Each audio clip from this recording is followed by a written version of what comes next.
Sneakers and Cleats, the podcast. Welcome back to the Sneakers and Cleats podcast. It is Monday, May 12th. This is episode 195. I'm Matt Roy. It's Chuck McGinnick, Don Harris on tap. We got a lot going on. What's up, guys?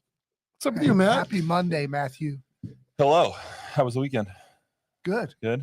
Yep, outstanding. Mother's Day, very eventful, very nice, and then a long day of work. That's fair enough. Yes. Got to see the grandbaby.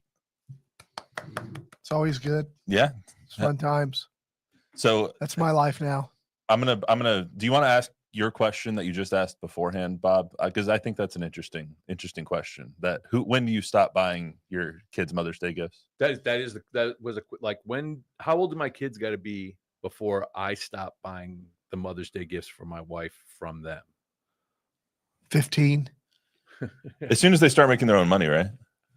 No, I I don't mean, I know. think, I mean, That'd be nice. 15. I think at 15 they can save their allowance to get, like a $10 flower arrangement or something small. Or a card. I think I'm with Javi on this one, which is it never stops. That's been my experience.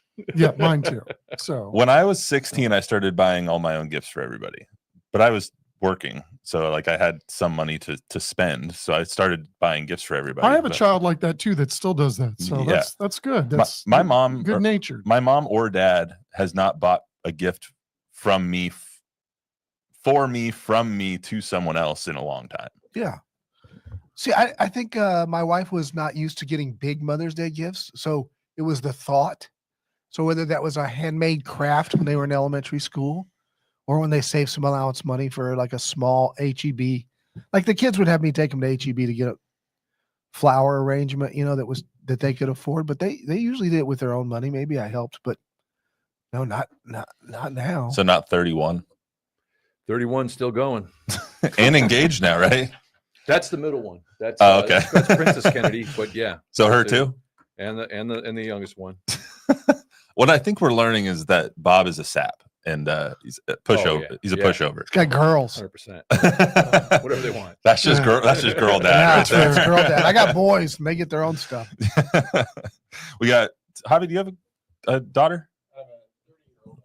So we got one boy dad and 3 girl dads in here. So, and then a no dad, a dog dad over here. So he doesn't buy crap for himself. So, anyway, And my friend, all in good time. weekend was good. You guys are due. You guys haven't noticed. Don't say that. You guys, no one said anything. I shaved this weekend for the first time in like Oh, 2 yeah. months. Look at you. You told me to shave right before we left on Friday. I I didn't think. realize I had that kind of power. You didn't. It was getting itchy, but That's no, when I do it. finally That's the same thing. clean It shaven looks this week. good. So yeah, Makes you look even more youthful. I was Did you do shaving a yesterday. stage So thing? my Did you dad. cut like some of it off and leave like the Oh yeah, I did mutton chops once. I had a goatee there for a second. Jordan was like, "Please God, no." But my dad has had a mustache for my entire life, basically since he could grow a mustache. He's had a mustache, so I shaved everything except for the mustache and then FaceTime my family, and they were like, "Please God, no, get rid of it now. We don't need Ron Part 2." I don't remember seeing Don ever with any. You never. I can grow a full mustache and beard in 2 days. I Really, don't remember ever seeing you. No, I've never had it. Chuck? Have you ever gone full beard? I mean, Yeah, you've had the vacation. goatee for a long time. I have, but now at my old age, when I do this, I look like the Gorton's fisherman when I just grow a beard. So I feel like all I'm when, missing is the raincoat and the hat. I feel like when Chuck retires, he's gonna end up like David Letterman, just letting it all hang out. Now I won't let it get that nasty. I No. can't. I get too itchy. I can grow it so fast. And I think when I was in college, I went on a ski trip and I grew one, but that pretty much it. Julie won't let me.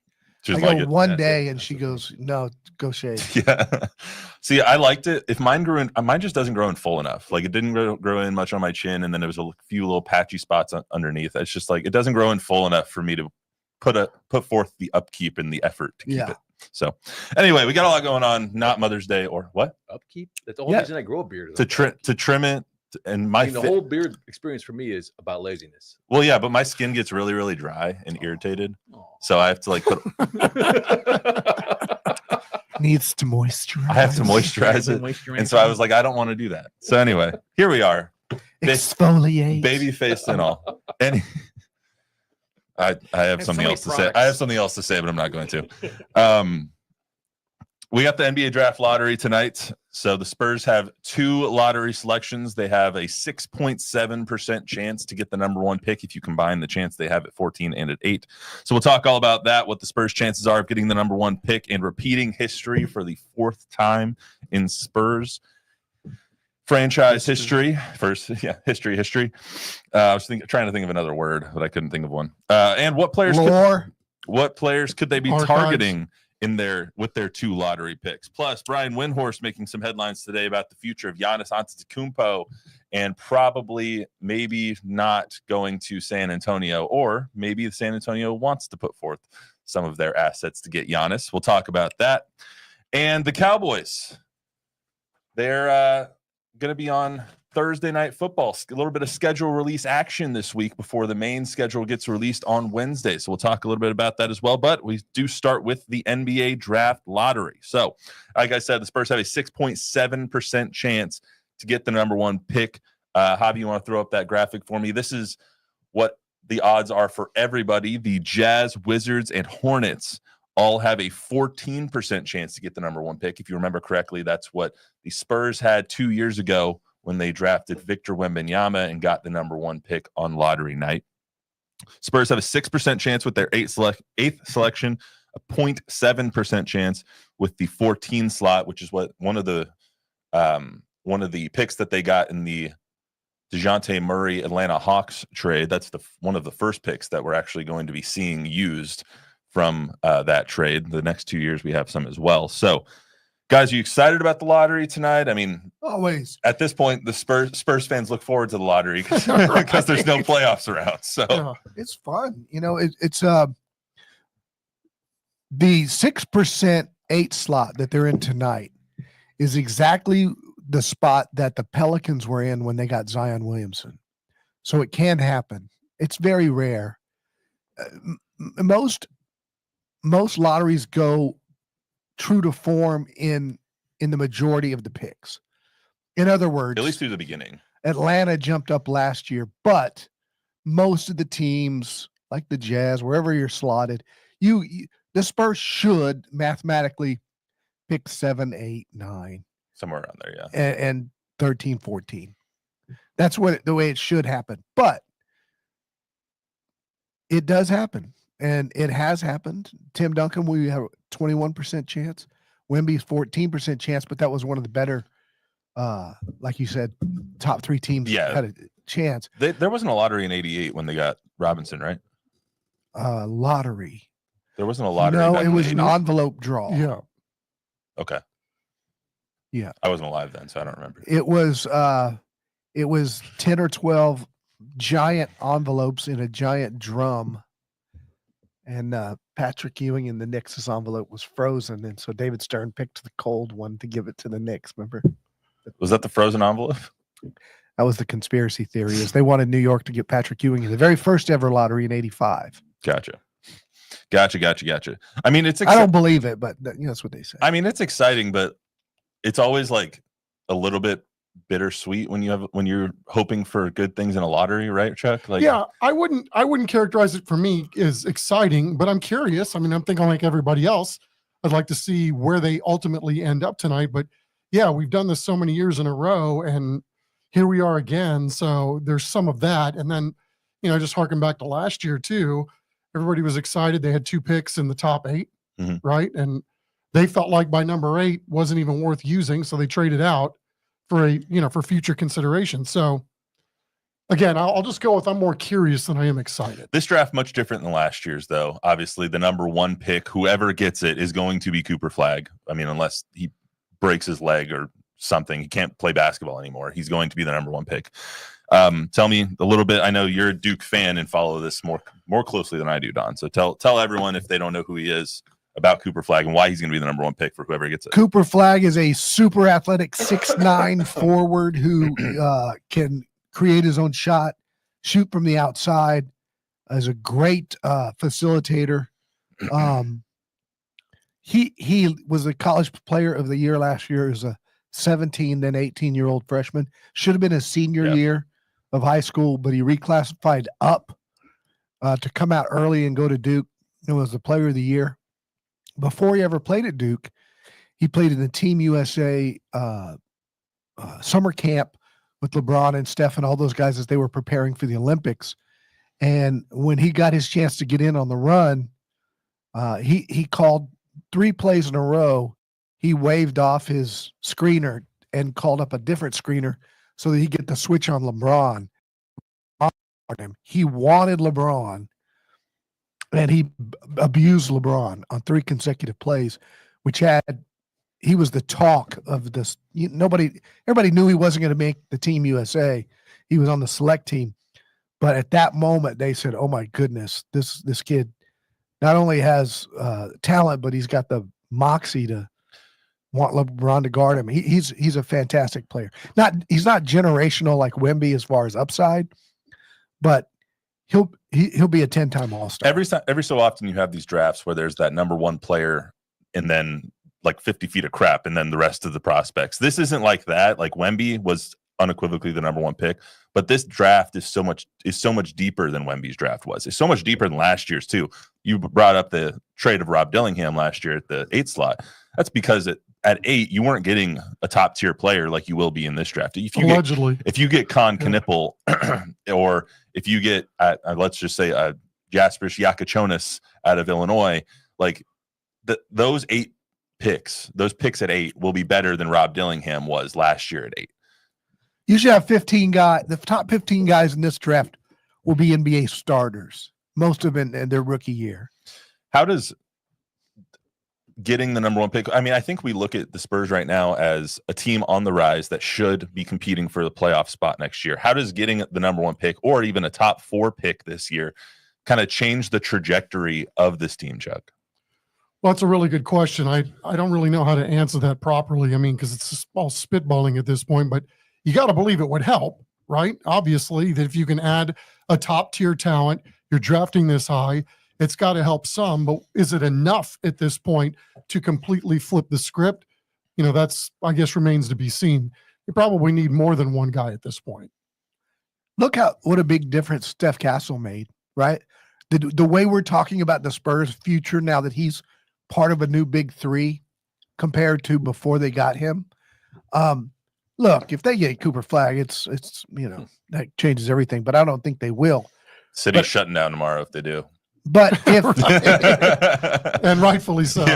Yeah. I think if they get top 4, it could change things in a different way. I think it could change things in a way that they may decide to make a move with some of these assets to maybe change their thinking, right? Like Chuck and I both we agree that we don't think they're going to sell off all these assets for Giannis, right? I think it depends, right? If you end up at 8 and 14, then maybe do you consider it? I mean, you got to pay somebody. I know the window, we've discussed this many times, right? Doesn't really match, right? Giannis is a 30-year-old. Does it really match long term? In the short term, though, I mean, if you're only going to end up with 8 and 14 in this draft, then maybe does Giannis become maybe more on the radar than we think he is as we sit here today? Well, here's my question when it comes to acquiring these young players. If you have 8 and 14, at some point, I think fans begin to get a little over it when you're just drafting and developing young talent. Like, is another Jeremy Sohan type player going to take this team to the next level? Is another Devin Vassell type player going to take this team to the next level? You have all these guys and these dudes that you've drafted over the last 7 years that have gotten you to a 22 and 60 record 2 years ago, 22 and 60 record last year, and a 36 and whatever it was, 46 record this year. At some point, you have to use these assets in a way to change things up. If you get the number 1 pick, obviously you're going to pick Cooper Flag and just be like, cool, awesome. Let's put that on the team and let's go run this thing back. But if you get a 2 and a 10, or if you get 4 and 13, do you do something with those assets that's not acquiring young players, but it is acquiring older players? I don't know, because you look at the team that's probably going to win the championship this year, and they went 20, 22, 47, and then boom, 2 years. I'm assuming you're saying 60. Oklahoma City. Yeah. And they might not make it out of the series with Denver. So, okay. I think they will, but it's okay. Whether they do or whether they don't, they've got the MVP, And then they've got Jalen Williams was a top 10, a 12 pick. Cason Wallace is really effective for them. Chet Holmgren. They've done it like the way the Spurs are doing it. They just happen to get better players, right? So the Spurs could have had Jalen Williams and they missed. And they took Sohan instead. Mm-hmm. And the Spurs could have had Alfred Şengün in Houston and they missed. They took Primo. And so you can do it through the draft with you have to hit on your players, right though. young pick. And now that they've got Castle and Fox and Wemby, I think they can make a significant, I think they can win 50 games next year, depending on what they do with the rest of their roster. You have to do what Oklahoma City did and go get the Hartenstein or somebody like that. But it doesn't have to be Giannis. It can be just a really good Hartenstein. You have to have those players to put around the guys. What I'm asking is a core of De'Aaron Fox, Wemby, Stephon Castle, Devin Vassell good enough to win a championship? No. Okay.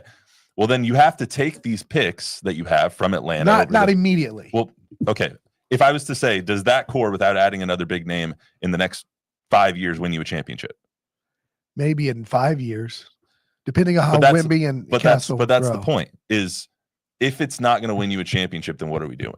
So you have to take some of these assets, and you can't have 17 second-round picks and 11 more first-round picks on your roster. It's just not going to happen. I think the question you have is, to use some of them. when do you make that move, right? Are they in a position right now? Like, if you think you've got a very competitive roster and you're ready to make that uber leap into the top echelon of teams, or you're giving yourself a chance to win, that's when you start adding some of these other guys that you can maybe bring in. And, when you're talking about free agency, is that time now? I mean, I don't know that it is. So, if you bring Giannis in, what is that going to get you? Is it going to make you a 40-win team? Is it going to make you a 50-win team? Is it going to make you a championship caliber team? There's no way of answering that, but my instincts tell me that even adding Giannis doesn't necessarily put you in a position to win a championship.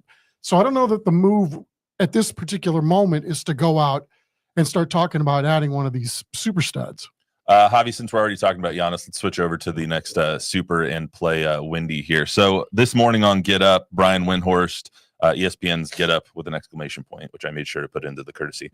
Brian Windhorst said this.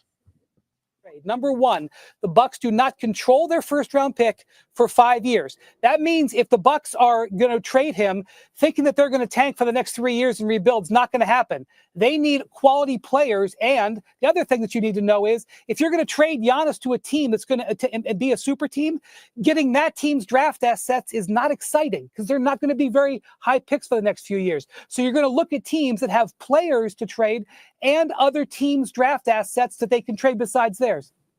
So San Antonio and Houston. San Antonio and Houston. San Antonio and Houston. Pay attention there. Said it pretty strongly. He did? I think it's San Antonio and Houston. I could see why Spurs fans look at Giannis and say, awesome. Let's add him next to Wemby. Personally, I don't think it's a great fit. And I think I would rather have, contrary to what I just said about using these picks on young players, I think I'd rather have a VJ Edgecombe if you get a top 4 pick, or a Con Knipple, or Jasper Yakichonis, or like one of these younger players that can help you on the 3-point line, than a Giannis who's going to just clog up the middle even more when Wemby needs more room to operate as is. Well, I mean, there's a lot of difference between these young guys and Giannis. I think Giannis makes you an immediate contender. Does he match up with the timeline though? Because he doesn't. Because we hear we're not going to skip steps. No, and that's why I don't think they're going to do it. I fully expect the Spurs to, depending on where these guys are, to stay the course. Now, if something presents itself like De'Aaron Fox did, they will make that move. But I don't expect them to.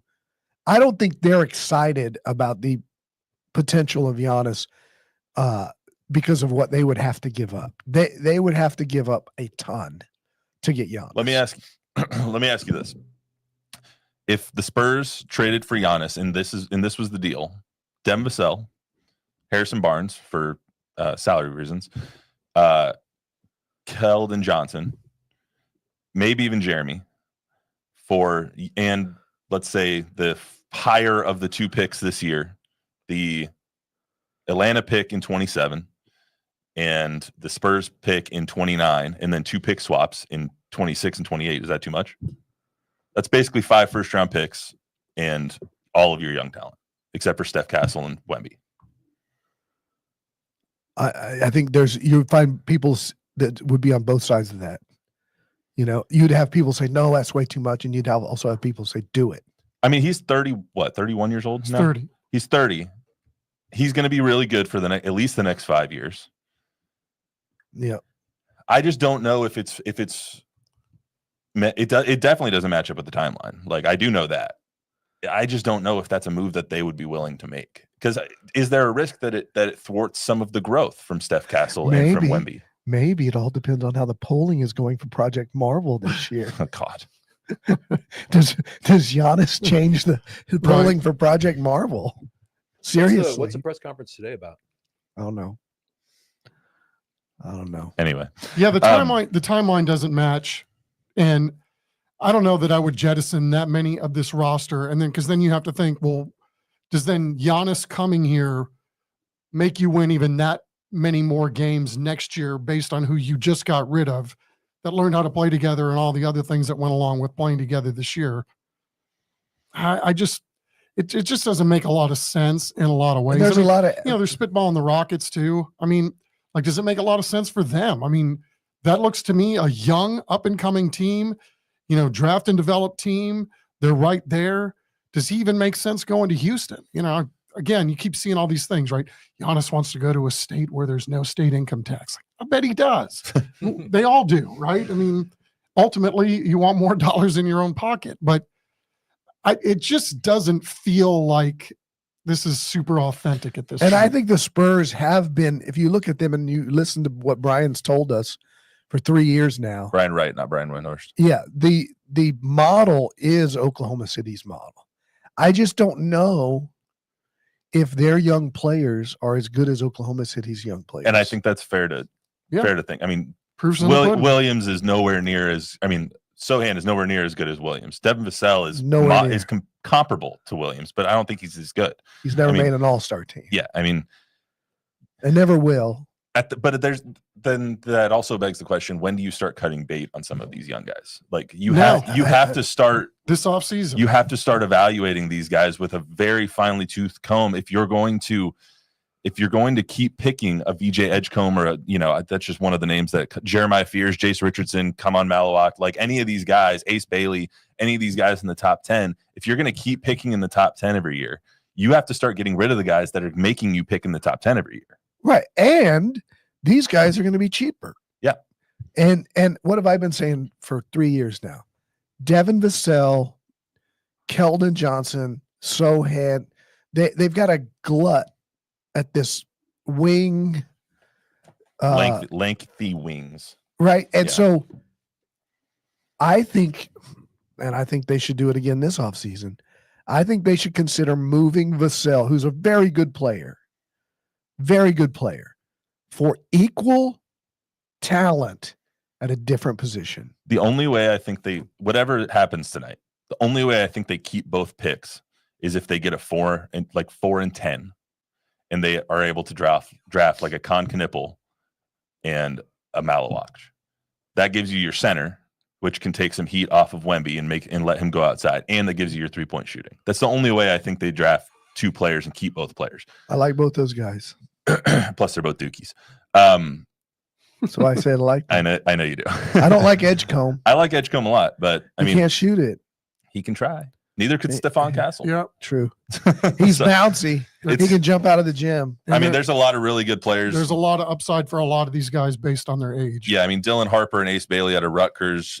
Trey Johnson out of Texas is phenomenal. Jeremiah Fears was the only reason that Oklahoma made the tournament, basically. He's really good. Jace Richardson is incredible. All these guys are very, very good.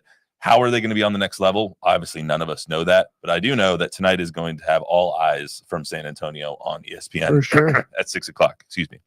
All right, let's get to the Cowboys here. So the NFL announced the first game of the season today. NBC's voice of Sunday Night Football, Mike Tirico, went on the Today Show this morning, announced the first game of the NFL season will be, and it's very important to Texas. All right, then I'll tell you. Tell me. It's the Dallas Cowboys. Let's go! We will start the season on September 4th in Philadelphia with one of the great rivalries. It's been a quarter century since the Cowboys and the Eagles have played week one. Dallas, new coach in Brian Schottenheimer, Dak Prescott back against Jalen Hurts, 2,000-yard rusher Saquon Barkley, and the Philadelphia Eagles. What a way to start what begins the 20th year of Sunday Night Football. It's very, very interesting that they chose the Cowboys because usually you have the Eagles and the Cowboys playing twice from the last 6 weeks of the season, not to start the season off. So I thought that was a really interesting pick. When they had, I mean, the Lions are going to be on the Eagles schedule this year. You could have chosen the Commanders, put Jaden Daniels in prime time. No, they choose at the tried and true method of putting the Dallas Cowboys on primetime football to just get some eyeballs to open the season. Nobody brings people to the TV like the Dallas Cowboys. Even coming off the year that they came off of, I mean, this is more proof, if anybody needs any more, that they're still the biggest brand in sports TV history. Yeah. The line is already out for that game. Really? Anybody want to guess what it is? Eagles Even though I said minus 5.5. wrong. Eagles -8. Right in between those two. They're at 7. I think it opened at 6.5. It's already a 7. So are the Eagles a touchdown better than the Cowboys are? I don't think so. Ask Dak Prescott and his career record against the Eagles. 9-4. Yeah. So I would take the Cowboys as we sit here today. I mean, we'll get the full schedule on Wednesday, and we'll break all that down on Thursday on Sneakers Cleats podcast right here at 1:00. But I think the Cowboys might surprise a lot of people this year. I believe in them more this year than I did last year. I believe in them more than I did a month ago. I think what they've done with their roster is commendable compared to what I thought they were going to do after last year's offseason of nothing. I think what they've done this offseason has made them a much better team. That game being the first week. I won't pick them to win 7 games this year. He'll pick them to win 8. That game being the first game of the season, though, is kind of the tone setter for the Cowboys for the entire season, too. Because if you lose to the Eagles week 1, then you're basically 0-2, not 0-1 because it's a divisional game at that point.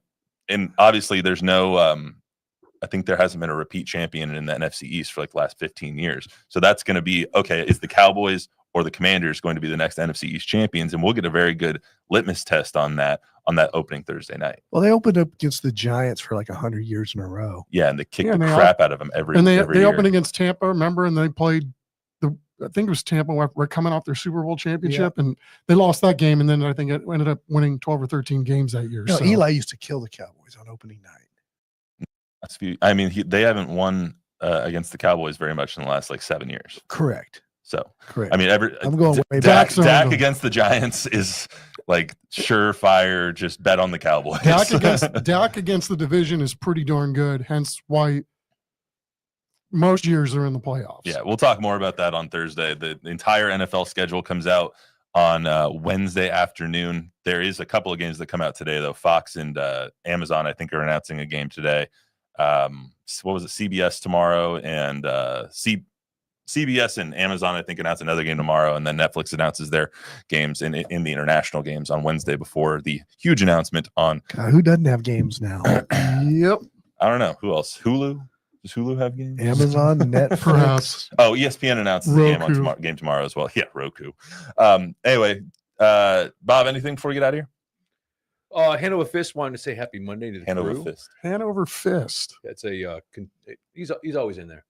And there's some comments if you go back and watch the stream, a lot of comments about Giannis and the Spurs. I mean, it's a talker. People want to see him here. I just don't think it's going to happen. Does he want to come here? Why wouldn't he? Why wouldn't he? That could isn't that kind of like a Get him Fox situation? Want to come here, get a little cheaper? We'll get him some churros. Well, Fox had other reasons that he wanted to come here. His wife is from here, and all that good stuff. Plus, he was from Houston, just 2.5 hours away.